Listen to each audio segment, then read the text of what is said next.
Hi friends, உங்களை தாங்கி உங்களோட கதைக்கு வேணும் தேவையான ஒரு விஷயம்தான். உங்களுக்கு தெரியும், நாங்கள் எங்களுடைய சொத்தையும் பிறருடைய சொத்தாக இல்லை பொது சொத்தாக பயன்படுத்த வேண்டும் என்றதான் லதாங்கின்ற விருப்பம்.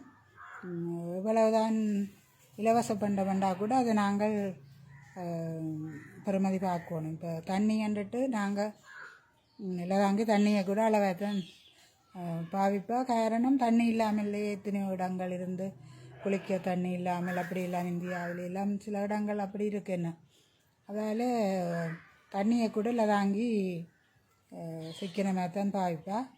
அப்படி பார்க்க எனக்கு அந்த உறுத்திய ஒரு விஷயம் என்னென்னா, நாங்கள் பல இடங்களுக்கு செல்லுகிறோம். அது ஆபீஸாக இருக்கலாம், ஒரு தனியார் இருக்கலாம், அல்லது ஒவ்வொரு இடங்கள். அந்த இடங்களில் பார்த்தா ஃபேன் எல்லாம் சுற்றும், லைட் எரியும், அங்கே ஒருவரும் இருக்காயினும். அப்படி சில வேளையில் அது தொடர்ந்து பகலாரியும் அதனை ஒருவர் நிப்பாட்டுவதில்லை. நாங்கள் சில இடங்களில் நானே போய் பொது இடம் என்றால் கூட எனக்கு அதில் ஒருத்தரும் இல்லாட்ட நிப்பாட்டிடுவேன்.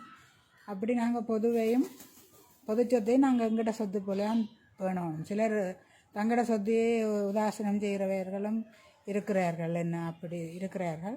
அதனால் பொது சொத்து இன்னும் அவர்களுக்கு இதாக இருக்கும். ஆனால் கொஞ்சம் யோசிக்கலாம். இப்போ மின்சாரம்ன்றது மின்சாரம் எல்லாம் தொடர்ந்து வரக்கூடிய சாத்தியங்களே இல்லைன்னா திடீரென்று மின்சாரத்துக்கு தட்டுப்பாடு, மின்சார விஷயங்கள் அவர்கள் தட்டுப்பாட்டை கொண்டுடலாம், மின் உற்பத்தியை பாதிக்கலாம், அப்படியெல்லாம் இருக்கிறது.